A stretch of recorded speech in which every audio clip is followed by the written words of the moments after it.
Assalamualaikum warahmatullahi wabarakatuh. Al-Fatihah ila ruhi sayyidina habibina syafi'ina Rasulillah sayyidina Muhammad ibn Abdullah sallallahu alaihi wa ala alihi wa sahbihi wa azwajihi wa dhurriyyatihi anna Allah ya'inina rijatihim bil jannah wa yanfa'una bi asrarihim wa anwarihim wa 'ulumihim wa fahatihim wa barakatihim في الدين والدنيا والآخرة ويجعلنا من حزبهم ويرزقنا محبتهم ويتوفنا على ملتهم ويأجرنا بزمرتهم بالعافية وسلامة لهم الفاتحة. أعوذ بالله من الشيطان الرجيم. بسم الله الرحمن الرحيم. الحمد لله رب العالمين الرحمن الرحيم مالك يوم الدين. إياك نعبد وإياك نستعين اهدنا الصراط المستقيم صراط الذين أنعمت عليهم غير المغضوب عليهم ولا الضالين آمين. بسم الله الرحمن الرحيم. نويت التعلم والتعليم والتذكر والتذكير والنفع والانتفاع والإفادة والاستفادة والحث على التمسك بكتاب الله وسنة رسول الله صلى الله عليه وسلم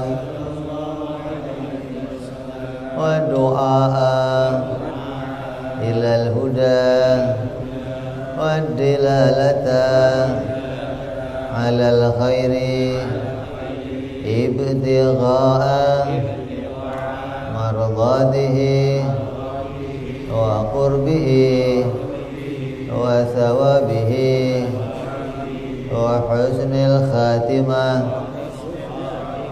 مع اللطف والعافية وصلاح العاقبة. Bismillahirrahmanirrahim. Alhamdulillahirabbil alamin bihi nasta'inu ala umuri dunya waddin. Wassalatu wassalamu ala rasulillah sayyidina wa habibina wa syafi'ina wa maulana Muhammadin sallallahu alaihi wa ala alihi wa sahbihi ajma'in. Amma ba'du.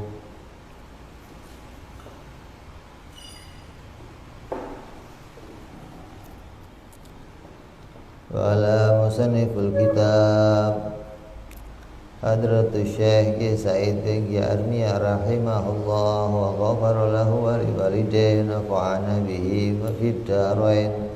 Allahumma aftah qulubana futuhal arifin wa bi'idmatika wansur alaina birahmatika ya arhamar rahimin. Ila anqal.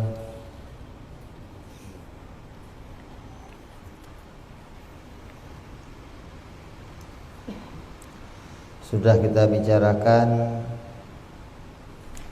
sifat-sifat Allah yang jumlahnya ada 20 sifat yang wajib, 20 sifat yang mustahil, 1 perkara yang jaiz, ditambah 10 keimanan di dalam perkara jaiz.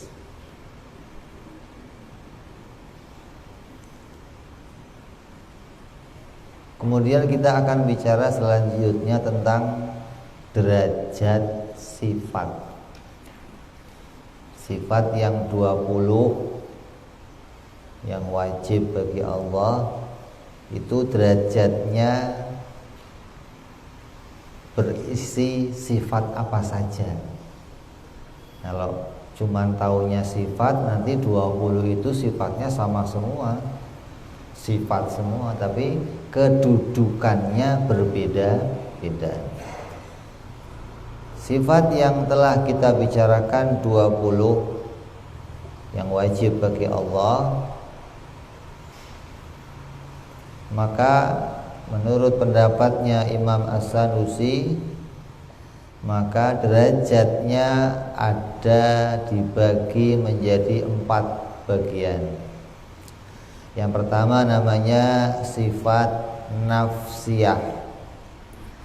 Yang kedua namanya sifat salbiyah. Yang ketiga namanya sifat ma'ani. Yang keempat maknawiyah. Ini 4 derajat sifat.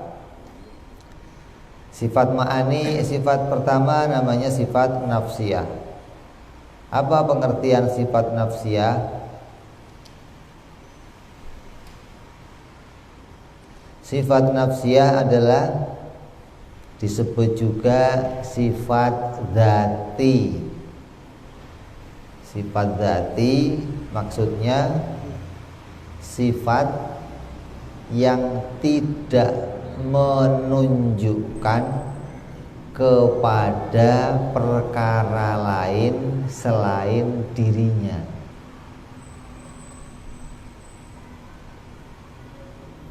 Sifat yang tidak menunjukkan pada perkara lain selain hanya menunjukkan kepada zatnya itu sendiri. Kayak kamu ngomong, ada orang menyifati sesuatu dengan ada. Saya bilang begini umpamanya, ada orang. Ada orang. Kalau saya ngomong ada orang, yang terfikir apa? Perempuan apa laki, kecil apa gede, tua atau muda, terfikir enggak?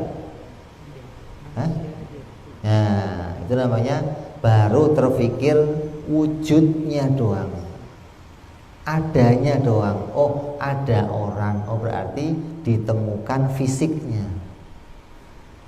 Di kalimat ada itu belum menunjukkan pada yang lain, baru menunjuk kepada fisiknya ada.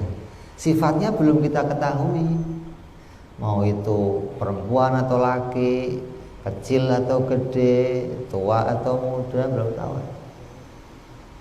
Saya ngomong begini, ada mobil. Yang tergambar apa? Itu doang. Belum ngerti ini mobilnya merek apa, warnanya apa, besar atau kecil, mobil-mobilan apa mobil beneran, ya, belum tahu. Pokoknya ada mobil. Jadi kalimat ada itu kalimat wujud, disebut sebagai sifat nafsiyah karena kalimat wujud itu tidak menunjukkan kepada perkara yang lain, hanya menunjuk pada dirinya sendiri. Kita ngomong begini, ada Allah. Ya, Allah itu ada. Ini kalimat ada itu pokoknya ada. Bisa ditemukan fisiknya, bisa ditemukan zatnya, begitu loh. Kita belum tahu ini sifatnya apa, belum tahu. Jadi kalimat ada itu hanya menunjukkan kita kepada keberadaan dirinya. Keberadaan dirinya sesuatu. Jadi disebut dengan katakan dengan sifat ada. Ulama mengatakan sifat ini namanya sifat nafsiyah atau sifat yang menunjukkan kepada keberadaan dirinya sesuatu, belum menunjukkan kepada makna yang lain, enggak ada, enggak menunjukkan pada sifat perbuatan, belum.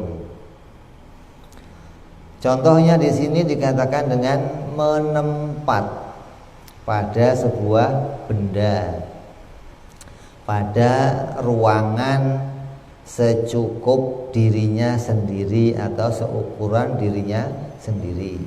Setiap ada benda pasti menempati sebuah ruangan seukuran dirinya sendiri. Ya, Setiap kita ngomong benda, ada benda. Kalau saya ngomong ada benda, yang terfikir ya sebuah benda, sesuatu yang dia punya sebuah ruangan, sesuatu yang dia punya sebuah tempat. Karena tiap-tiap benda itu pasti punya tempat. Kita belum tahu ini bendanya apa, ini meja atau lemari atau kursi. Kalau saya ngomong ada benda, oh berarti ada sesuatu yang bertempat. Ya, jadi kalimat ada itu tidak menunjukkan pada yang lain, kan? Ada orang, ada pesawat, ada piring, ada rumah. Jadi ada itu ketika disifatkan pada sesuatu, maka dia menunjukkan hanya kepada keberadaan dirinya sendiri, tidak menunjukkan pada yang lain. Maka yang demikian itu oleh ulama disebut namanya sifat nafsiyah. Adapun sifat nafsiyah yang wajib bagi Allah itu cuman satu, yaitu wujud. Nafsiyahnya Allah cuman satu, yaitu wujud. Kalau nafsiyahnya kita berapa? Nafsiyahnya kita berapa? Lebih dari satu. Ya menempat, ya wujud. Wujud juga nafsiyah. Kita juga punya nafsiyah lain, namanya apa? Bertempat. Selain kita itu ada, kita itu adanya pasti bertempat. Selama kita itu ada, selalu kita itu punya tempat. Maka nafsiyah kita itu selain disebut ada, disebut juga kita itu punya tempat. Yang berkaitan sama kita apalagi yang lainnya? Zaman,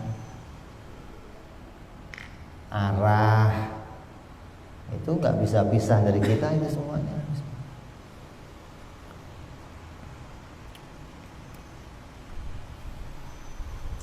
Ya, kalau nafsiyah bagi Allah dari sifat yang 21 sifat namanya nafsiyah, yaitu sifat apa?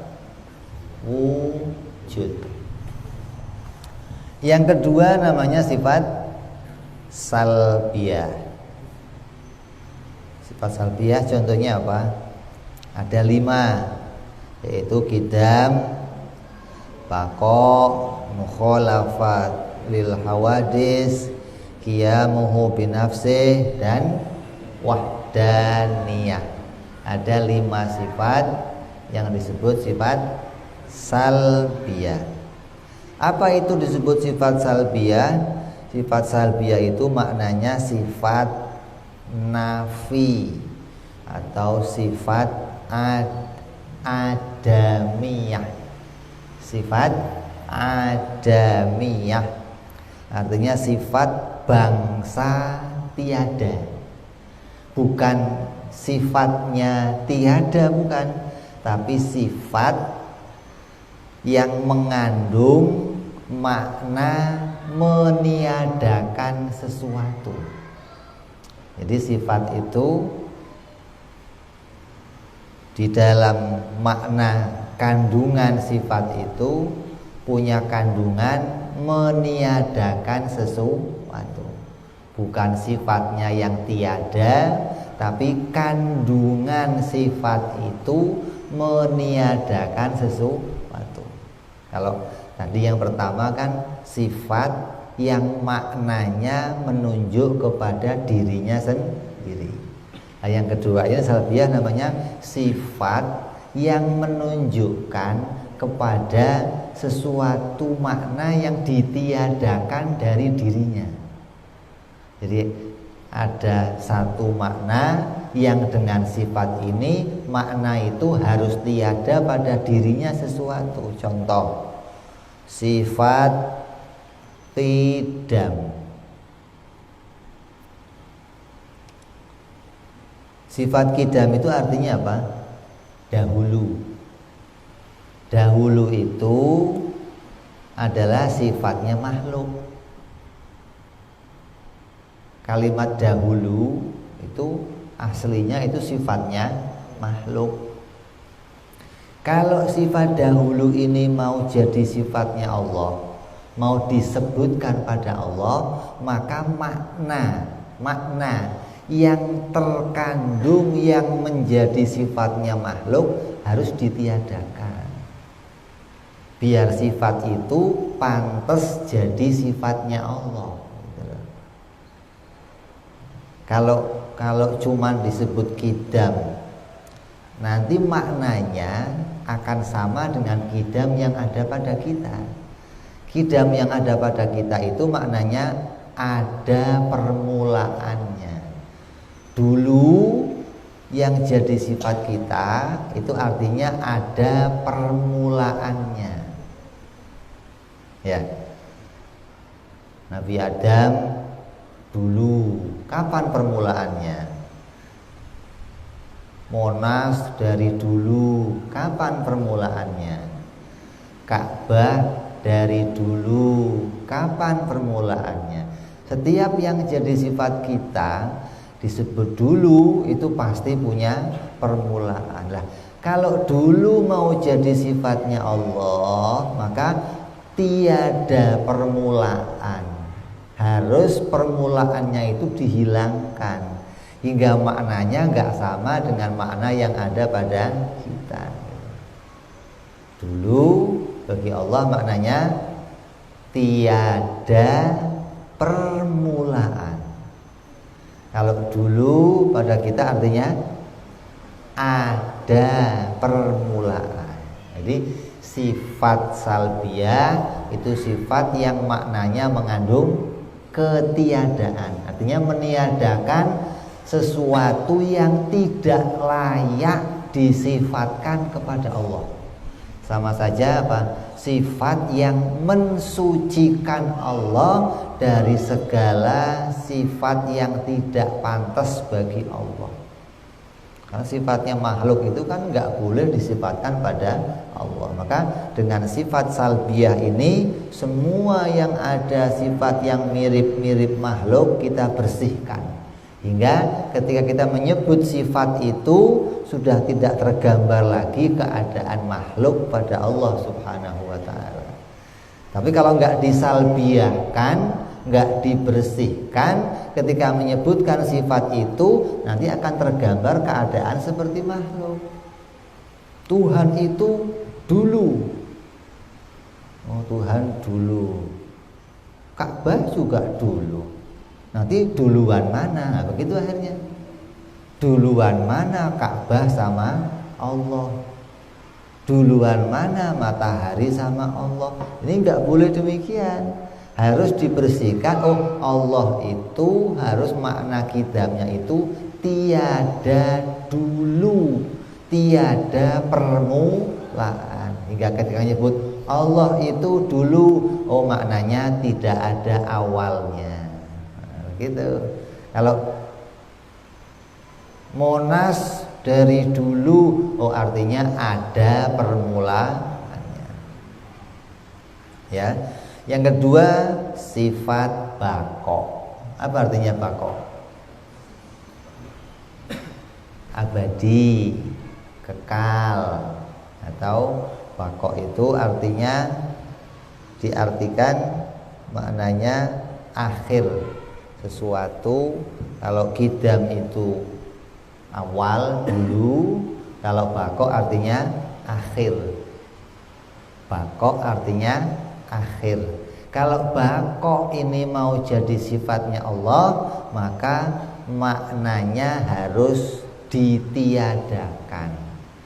Allah itu tiada berakhir. Jadi kalau bako mau jadi sifatnya kita, itu diartikan sesuatu yang akhir. Nah, kalau Allah kok disebut akhir bagaimana? Oh, Allah itu yang terakhir gitu. Allah yang duluan juga yang terakhir gitu. Nanti jadinya kau yang mulai, kau yang mengakhiri. Wah, bisa berapi itu jadinya begitu. Jadi kita bagi Allah maknanya tiada awal. Baqo bagi Allah maknanya tiada akhir, atau tidak akan pernah ditemukan akhirnya. Terus sifat mukhalafah lil hawadis, maknanya sifat mukhalafah lil hawadis berbeda. Kita juga punya sifat berbeda. Saya berbeda sama kamu, saya berbeda sama meja, saya berbeda sama matahari. Tapi makna bedanya itu boleh saja ada persamaannya. Jadi walaupun saya itu punya perbedaan, tapi saya juga punya persamaan. Saya kalau sama manusia kan sama-sama manusia. Saya kalau sama meja ya beda. Tapi kalau saya sama manusia sama. Berarti walaupun disebut saya ini punya perbedaan, tapi saya masih punya persamaan. Lah, kalau beda yang jadi sifatnya Allah, maknanya tidak ada persamaannya, gitu. Tidak mungkin Allah itu punya persamaan. Wujudnya, sifatnya maupun perbuatannya tidak akan ditemukan persamaannya. Kalau kita kan enggak, wujudnya enggak sama, mungkin sifatnya sama. Sifatnya enggak sama, mungkin kerjaannya sama, kan bisa. Laki perempuan enggak sama, tapi sama-sama kerjaannya makan, kan sama. Oh, sama-sama kerjaannya duduk, oh, kan sama. Jadi masih punya persamaan walaupun ada perbedaan, tapi tidak menutup dirinya punya persamaan. Kalau Allah bagaimana? Kalau sifat beda mau jadi sifatnya Allah, maka harus dimaknai tidak ada persamaannya. Terus yang keempat, sifat qiyamuhu ta'ala binafsihi. Allah itu berdiri sendiri. Ini dikecilin dikit bisa? Kecilin aja bisa. Kayaknya kemerubut.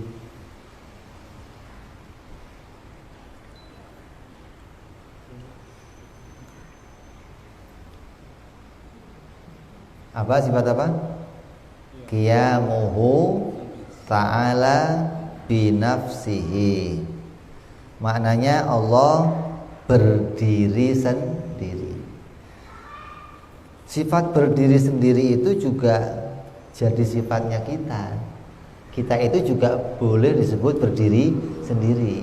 Juga bisa juga kadang disebut berdiri pada yang lain. Contoh,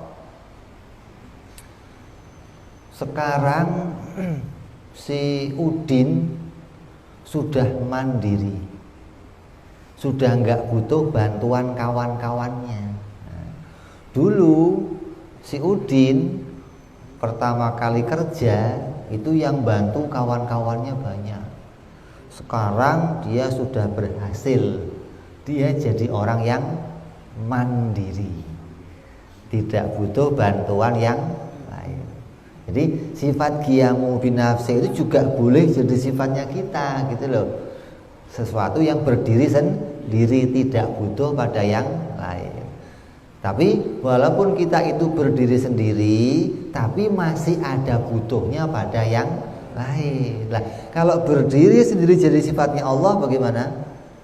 Maknanya tidak butuh pada yang lain.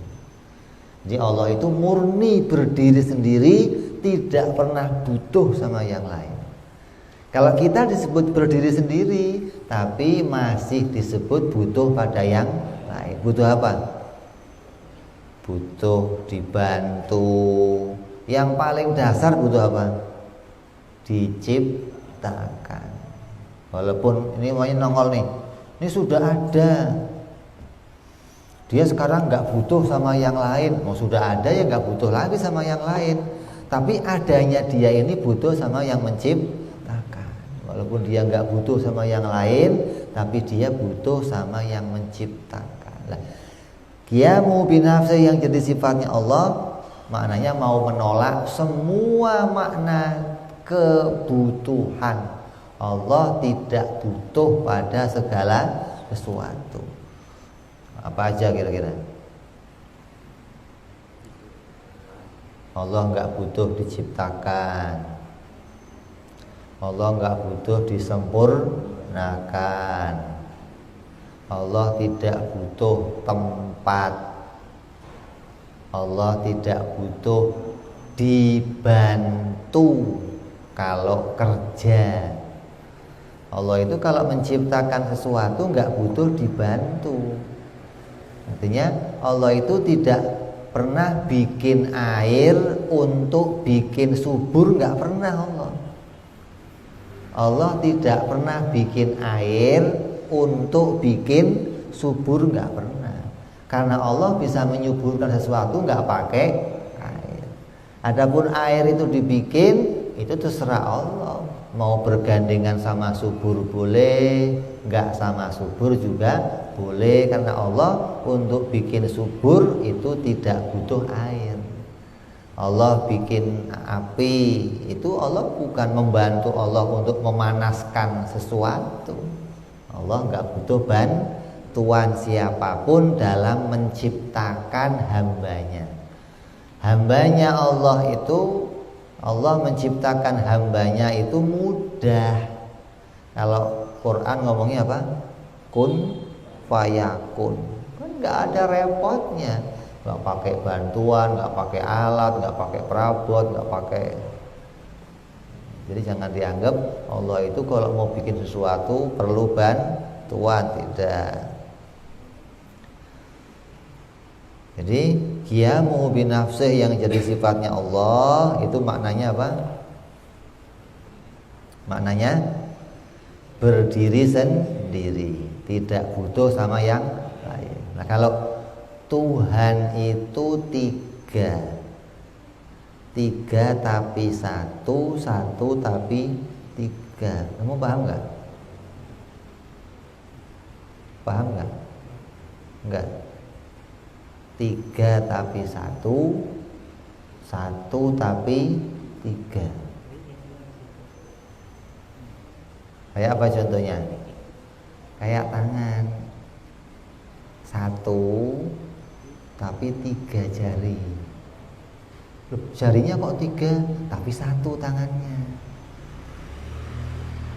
Ini mau diomong pisah-pisah ya nggak bisa, mau diomong kumpul ya nggak bisa. Tangannya satu tapi tiga jari. Loh, jarinya tiga tapi satu. Nah, maksudnya apa? Yang demikian menunjukkan tidak bisa pisah. Kalau nggak bisa pisah berarti saling membutuhkan, saling keterkaitan. Kalau saya mau pegang ini nggak bisa sendiri, harus sama yang lainnya, saling membantu. Kalau Tuhan demikian berarti lemah, berarti dia membutuhkan yang lain. Nah, kalau ditanya tiga ini yang duluan ada yang mana? Hah? Masa bareng? Hah? Masa bareng? Nah, kalau bareng kok enggak lima loh? Kok tiga milihnya? Sunatullah tiga apa? Sunnah Rasul maksudnya. Hah? Gitu loh maksudnya. Jadi kita mikirnya yang normal, kita mikir yang cerdas. Kalau memang Tuhan itu tiga berarti tidak berdiri sendiri gitu loh. Maknanya dia masih membutuhkan yang lain. Kalau nggak ada yang lain, dia nggak bisa disebut Tuhan. Kayak demikian bukan Tuhan yang kita imani. Tuhan yang kita imani tidak membutuhkan yang lain. Dia berdiri pada dirinya sendiri. Kalau dia mau menciptakan, ya nggak berurusan sama yang lain. Kalau Tuhan kalau mau menciptakan harus berurusan sama yang lain, berarti tidak berdiri sendiri. Ini kita diajak berpikir rasional, diajak berpikir secara benar. Mudah-mudahan yang dengar nanti bisa berpikir juga dengan benar, karena selama ini mereka nggak pernah diajak berpikir demikian. Karena ketika mereka bertanya, kalau nanya nggak iman, kalau nanya nggak iman, berarti nggak boleh nanya, nggak boleh, ikut aja. Selamanya nggak menemukan kebenaran. Karena kata Nabi, as-su'al babul ilm. Pertanyaan itu pintunya ilmu. Kalau nggak ada pertanyaan, nggak ada ilmu. Bagaimana itu mau dapat ilmu nggak ada pertanyaan? Nah, ketika orang mau bertanya dilarang, lah apa yang akan diperoleh? Pengetahuan. Sedangkan iman itu berkaitan sama pengetahuan. Ini yang jadi prinsipnya Ahlus Sunnah demikian. Jadi orang yang berilmu itu bisa mengimani dengan benar. Jadi kita mengimani Allah itu berdiri sendiri. Kalau dia berdiri sendiri, berarti tidak butuh segala sesuatu. Jadi lagi-lagi punya makna tiada. Yang terakhir wahdaniyah. Artinya apa? Esa. Sifat yang mengandung makna tiada yang lain. Allah itu esa, artinya tiada lainnya. Matahari berapa? 1. Bumi berapa? 1. Tapi boleh saja ada lainnya. Kamu melihat matahari 1 itu kan pada 1 galaksi. Di dunia ada berapa galaksi? Di jagat ini ada berapa galaksi? Miliaran. Disebut namanya tata surya. Dalam tata surya itu banyak matahari-matahari yang dikelilingi oleh planet-planet sana matahari, planet sana matahari, planet. Nah, kita salah satu matahari yang dikelilingi oleh planet-planet. Jadi jangan dikira matahari cuma 1 ini doang, enggak. Bulan, bintang, demikian. Jadi kita ini disebut 1 boleh. Ini botol 1. 1 berdua ini. 1. Kalau 2 jereng mata kamu berarti. 1. Kalau ada botol lagi 1 lagi boleh nggak? Boleh. Ini lampu 1, ada lampu lagi 1 lagi boleh. Ini kipas 1, ada kipas lagi boleh. Kalau Allah 1, tapi maknanya tidak mungkin ada lainnya. Mustahil ada lainnya. Itu namanya berdiri sendiri, esa. Kalau 3 ya nggak bisa berdiri sendiri. Yang bisa berdiri sendiri pasti yang esa. Maka itulah yang disebut Tuhan. Yang berdiri sendiri, yang tidak butuh pada segala sesuatu yang lainnya. Jadi Allah itu kita imani zat yang esa. Apa artinya esa bagi Allah? Nggak ada lainnya. Saya kan juga 1.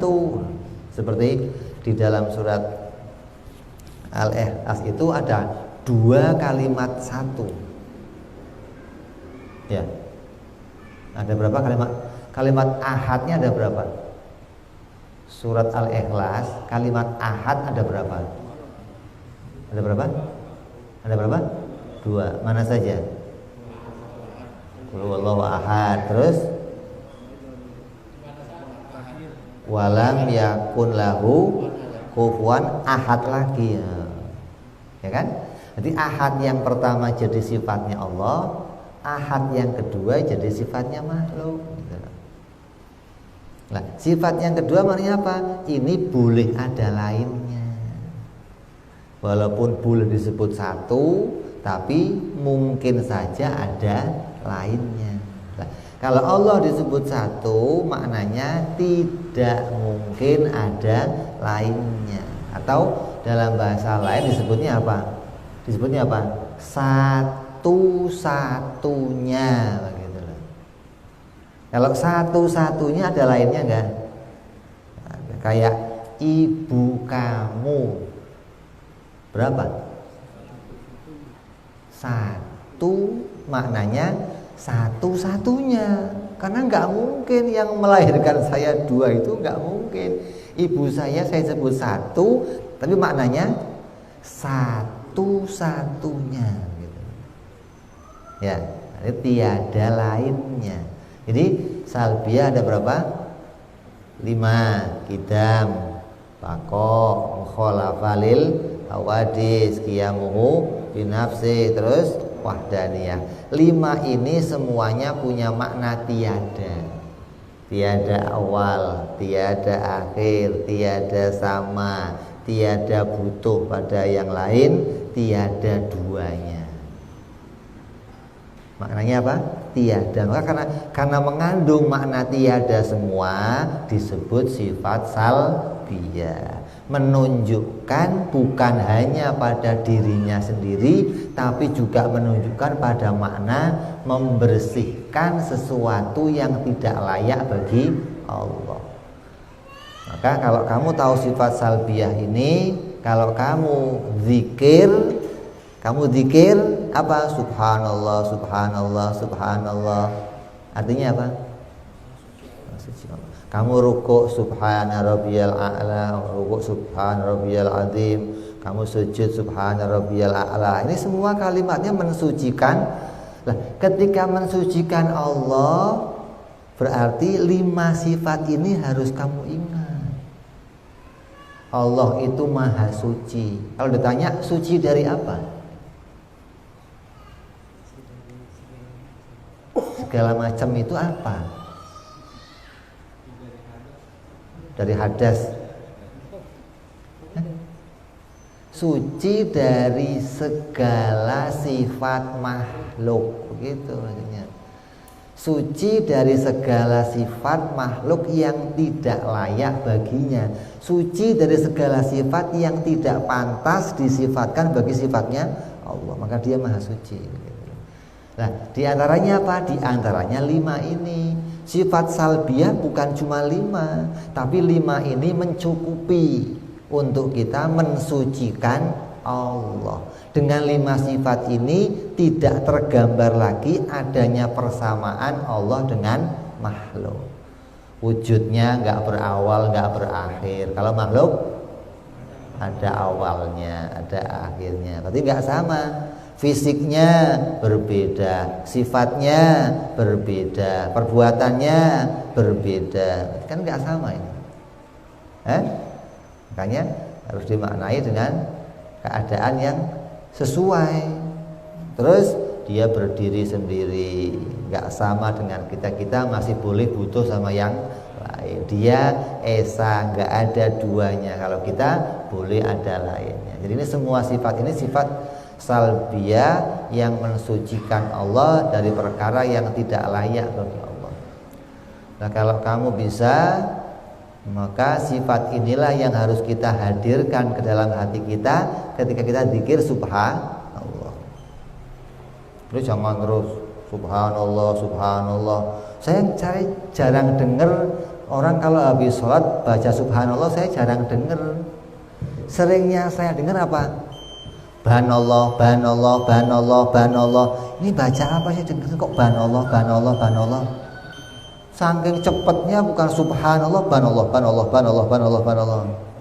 Nanti kalau Allah Akbar, bar. Ini kok bar ini selesai bubar apa gimana sih? Bu yang pelan kalau pikir subhanallah, subhanallah, banallah, banallah, banallah, banallah, banallah. Subnya nggak kelihatan, kedengeran. Yang dengernya subhanallahnya, subhanallah, subhanallah.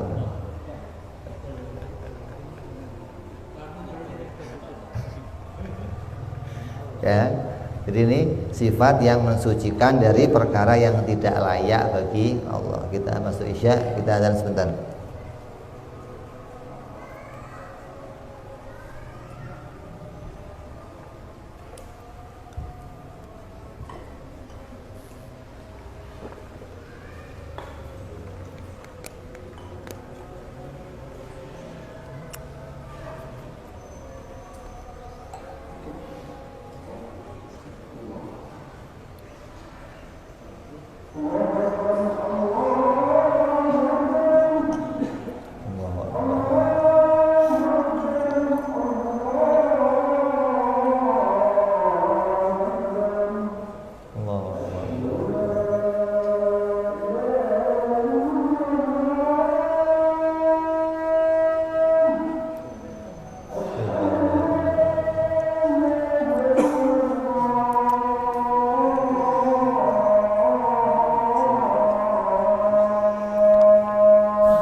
sallallahu alaihi wa ala alihi wasallam. Allahumma rabbana hadhihi da'wat salatul qaimah ati sayyidina Muhammad al-wasilah wal fadilah wa syaraf wa darajat 'inda rafi'ah wa badhal maqam al-mahmud alladhi wa'ada ya arhamar rahimin. Rabbi ighfir li wa li walidayya, Rabbi ighfir li wa li walidayya, Rabbi ighfir li wa li walidayya ya Allah. Rabbi ighfir li wa li walidayya, Rabbi ighfir li wa li walidayya warhamhuma kama rabbayana shaghira. Allahumma barik lana wa bi auladina wa hafadhum wa la tadurruhum warzuqna birrahum wa fikum li ta'atik. Allahumma barik lana wa lahum bil hal wal ma'al wal iyal bi jayyika bil muta'al. Wa sallallahu ala sayyidina Muhammadin wa ala alihi wa sahbihi wasallam walhamdulillah rabbil alamin. Ya, jadi kita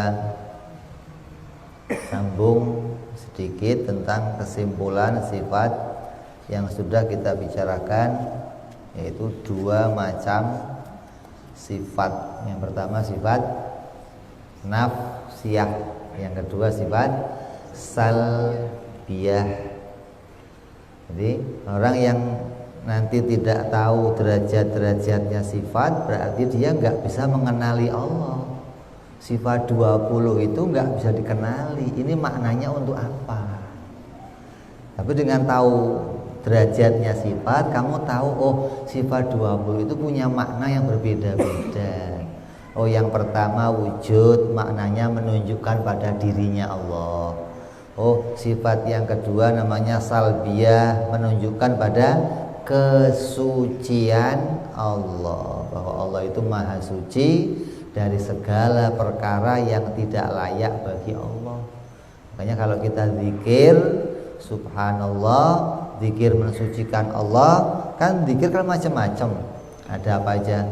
Tahlil, ada tahmid, ada tasbih. Nah, tasbih itu apa? Tasbih itu. Tasbih itu tasbih. Tasbih itu apa?